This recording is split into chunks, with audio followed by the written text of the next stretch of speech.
Praise the Lord. ദൈവത്തിന്റെ അതിപരിശുദ്ധമായ നാമം വാഴ്ത്തപ്പെടുമാറാകട്ടെ. യെശയ്യാവിന്റെ പുസ്തകം 11-ാം അധ്യായം 1-ാം വാക്യം. എന്നാൽ ഇശായിയുടെ കുറ്റിയിൽ നിന്ന് ഒരു മുള പൊട്ടി പുറപ്പെടും, അവന്റെ വേരുകളിൽ നിന്നുള്ള ഒരു കൊമ്പ് ഫലം കായ്ക്കും. അനുഗ്രഹിക്കപ്പെട്ട വചനത്തിനായിട്ട് സ്തോത്രം ചെയ്യുന്നു.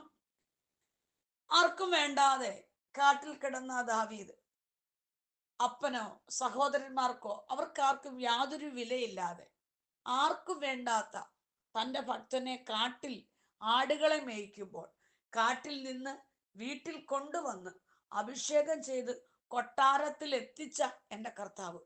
ശമൂവേൽ പ്രവാചകനോട് കർത്താവ് പറഞ്ഞു, ഇശായിയുടെ കുടുംബത്തിൽ നിന്ന് ഞാൻ ഒരുവനെ കണ്ടിരിക്കുന്നു. ആരാണെന്നോ പേരൊന്നും പറഞ്ഞില്ല, പക്ഷെ കർത്താവ് തെരഞ്ഞെടുത്ത് വെച്ചിരിക്കുക. ശമൂവേൽ പ്രവാചകനെ അഭിഷേകം ചെയ്യാനായിട്ട് ശമൂവേൽ പ്രവാചകൻ ഇശായിയുടെ മക്കളിൽ ഒരാളെ അഭിഷേകം ചെയ്യാൻ പോകുന്ന സമയത്ത് അവിടെ ഏലിയാവുണ്ട്, അബിദാദാവുണ്ട്, ഷമ്മയുണ്ട്, അപ്പോൾ 7 സഹോദരങ്ങളാ. 8ാമത്തതാ ദാവീദ്. മാനുഷികമായ നിലയിൽ അല്ലെങ്കിൽ ശമൂവേൽ പ്രവാചകൻ ചിന്തിച്ചു, ഇവരാരെങ്കിലും ആയിരിക്കും അല്ലെ, ഇവർക്ക് കഴിവുണ്ട്, യോഗ്യതയുണ്ട്, എക്സ്പീരിയൻസ് ഉണ്ട്, യുദ്ധം ചെയ്യാൻ അറിയാം, എല്ലാ മേഖലകളിലും ഇവർ അനുഗ്രഹിക്കപ്പെട്ടവരാണ്. അപ്പനും കരുതി എൻ്റെ ഈ 7 മക്കളിൽ ഒരാളായിരിക്കുമെന്ന്. പക്ഷെ കർത്താവ് പറഞ്ഞു, ഞാൻ ഇവരെ ആരെയും തെരഞ്ഞെടുത്തിട്ടില്ല, ഞാൻ ഒരുവനെ തെരഞ്ഞെടുത്ത് വെച്ചിട്ടാ ശമൂവേൽ പ്രവാചകനെ അയച്ചത്. മാനുഷികമായൊരു തെരഞ്ഞെടുപ്പല്ല. മാനുഷികമായി പലരും പലരെ തെരഞ്ഞെടുക്കുമ്പോൾ, അവരെ സെലക്ട് ചെയ്യുമ്പോൾ, അവരുടെ സൗന്ദര്യവും കഴിവും യോഗ്യതകളും നോക്കി അവരെ മുൻനിരയിൽ കൊണ്ടുവരുമ്പോൾ, എൻ്റെ കർത്താവ് നമ്മളിലുള്ള ദൈവകൃപ ആമേൻ അറിഞ്ഞ്, അല്ലെങ്കിൽ നമ്മുടെ മേൽ ഭരമേൽപ്പിക്കേണ്ടുന്ന ഉത്തരവാദിത്വം നമ്മുടെ മേൽ നൽകി തന്ന് കർത്താവ് നമ്മളെ കൊണ്ടെത്തിക്കുന്ന ഒരു സ്ഥാനമുണ്ട്. ശമൂവേൽ പ്രവാചകൻ പറഞ്ഞു, ഇനി ആരെങ്കിലും ഉണ്ടോ? ഉണ്ട്.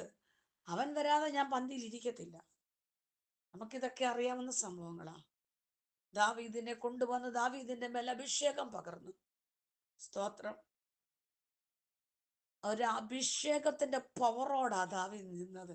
ആ ഒരു ശക്തി, അഭിഷേകമുള്ളൊരു ദൈവപൈതലേ, എത്ര പ്രതികൂലം വന്നാലും ജയിപ്പാനുള്ള ശക്തി ഉണ്ടല്ലേ. അതുകൊണ്ടാ കരടിയെ സിംഹത്തെയൊക്കെ വലിച്ചു കയറിയത്. പക്ഷേ ദാവീദിന്റെ മേൽ അഭിഷേകം പകർന്നപ്പോഴും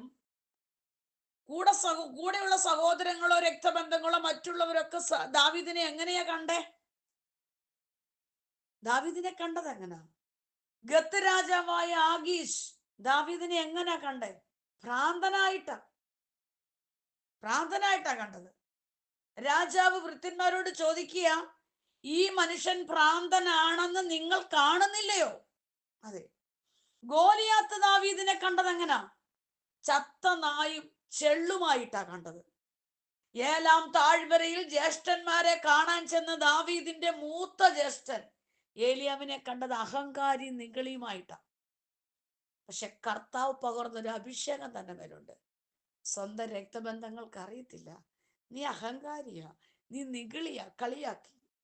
നാബാൽ ദാവീദിനെ എങ്ങനാ കണ്ടത്? യജമാനനെ വിട്ടുപോയ ദാസനായിട്ടാ കണ്ടത്. ദാവീദിന്റെ ഭാര്യയായ മീഖൾ ദാവീദിനെ എങ്ങനെയാ കണ്ടേ? നിസ്സാരനും അനാവൃതനുമായിട്ടാ കണ്ടത്. അഭിഷേക പെട്ടകത്തിന്റെ മുൻപിൽ ആരാധിക്കുന്ന, നൃത്തം ചെയ്ത് ആരാധിക്കുന്ന ദാവീദിനെ കണ്ടിട്ട് പറഞ്ഞു, നീ നിസ്സാരനാ, നീ അനാവൃതനാ. ആരൊക്കെ കളിയാക്കിയാലും തൻ്റെ മേൽ പകർന്ന അഭിഷേകം ഏറ്റവും ശ്രേഷ്ഠമാ, താൻ ആരാധിച്ചു കൊണ്ടിരിക്കും. ശിമെയി ദാവീദിനെ വിളിച്ചത് എങ്ങനാന്നറിയാമോ? രക്തപാതക, നീച. ശിമെയി ദാവീദിനെ കണ്ടത് നീചനായിട്ടും രക്തപാതകനുമായിട്ടാ. എന്നാൽ ഇവരൊക്കെ ദാവീദിനെ കണ്ടത് ഇങ്ങനെയൊക്കെ ആണെങ്കിലും, എങ്ങനെ കണ്ടാലും എൻ്റെ ദൈവം ദാവീദിനെ കണ്ടത് എങ്ങനെയാണെന്നറിയാമോ? രാജാവായിട്ടാ. അവര് കണ്ടത് രക്തപാതക, നീച, നിസാരൻ, അനാവൃതം, ചത്ത നായ, ചെള്ള്, അഹങ്കാരി, നിഗളി എന്നൊക്കെ പറഞ്ഞ് കളിയാക്കി പരിഹസിച്ച് അപമാനിച്ചു. അവരുടെ കണ്ണുകൊണ്ട് അങ്ങനെ കാണുമ്പോഴും കർത്താവ് ദാവീദിനെ കണ്ടത് രാജാവായിട്ടാ. ഹല്ലേലൂയ. മനുഷ്യർ നമ്മളെ കാണുന്ന പോലെ അല്ല കർത്താവ് നമ്മെ കണ്ടത്. നമ്മൾ ചിന്തിക്കും അവരുടെ മുന്നിൽ ഞാൻ ഒന്നുമില്ല, അവരെന്നെ കളിയാക്കി, അവരെന്നെ പരിഹസിച്ചു, എനിക്ക് ആരാധിക്കാൻ വയ്യ, പ്രാർത്ഥിക്കാൻ വയ്യ, എനിക്ക് ജോലിക്ക് പോകാൻ വയ്യ, എനിക്ക് മുന്നോട്ട് പോകാൻ വയ്യ, എനിക്ക് പഠിക്കാൻ വയ്യ, എല്ലാം കൊണ്ടും നിരാശപ്പെട്ട് മതി എന്ന് പറയുമ്പോൾ കർത്താവ് പറയും, മക്കളെ, അവര് കാണുന്നത് പോലല്ല നിന്നെ കർത്താവ് കണ്ടത്. മനുഷ്യർ കാണുന്നത് പോലെ അല്ല ദൈവം കാണുന്നത്. നമ്മുടെ ചുറ്റുമുള്ളവർ പലരും ദാവീദിനെ കണ്ടതുപോലെ നമ്മെ പല കണ്ണുകൊണ്ട് കണ്ടേക്കാം. പക്ഷെ കർത്താവ് പറഞ്ഞു, വാഗ്ദത്തമുണ്ട്, ഇശായിയുടെ കുടുംബത്തിൽ നിന്ന് ഒരു മുള പൊട്ടി പുറപ്പെടും. ഇശായിയുടെ കുടുംബത്തിൽ നിന്ന് മുളച്ചു വന്നില്ലേ? ഇശായിയുടെ കുടുംബത്തിൽ നിന്ന് മുളച്ചുയർന്ന് ഇസ്രായേലിന്റെ രാജാവായി പടർന്നു പന്തലിച്ച് നിന്ന ദാവീദ്, അതിനെ തുടർന്ന് ദാവീദ് ഗ്രഹമെന്നും ഇസ്രായേൽ അറിയപ്പെട്ടില്ലേ? എന്നാൽ ദാവീദിന്റെ സന്തതി പരമ്പരകളായി ദൈവത്തെ മറന്നപ്പോൾ ആ വലിയ വൃക്ഷം നിന്നിടത്ത് നിന്ന് ഉണങ്ങിപ്പോയി. ആ കുടുംബ വൃക്ഷം ഉണങ്ങി. ഇശായി ഒരു കുറ്റിയായി ശേഷിച്ചു. എങ്കിലും ദാവീദിനോടുള്ള ദൈവത്തിന്റെ വാഗ്ദത്തം ദൈവം മറന്നില്ല. കാലങ്ങൾ തികഞ്ഞപ്പോൾ ഈശായുടെ കുറ്റിയിൽ നിന്ന് യേശു എന്ന ദാസനായ മുള പൊട്ടിമുളച്ചു. എന്റെ യേശു ദൈവാത്മാവിൽ നിറഞ്ഞവനായി ഇവിടെ ശുശ്രൂഷ ചെയ്തു. ദൈവസഭ എന്ന മന്ദിരം പണിതു. ഇനി എന്റെ യേശു ദാവീദിന്റെ സിംഹാസനത്തിലിരുന്ന് രാജകീയ പുരോഹിതനായി വാഴാൻ വരും.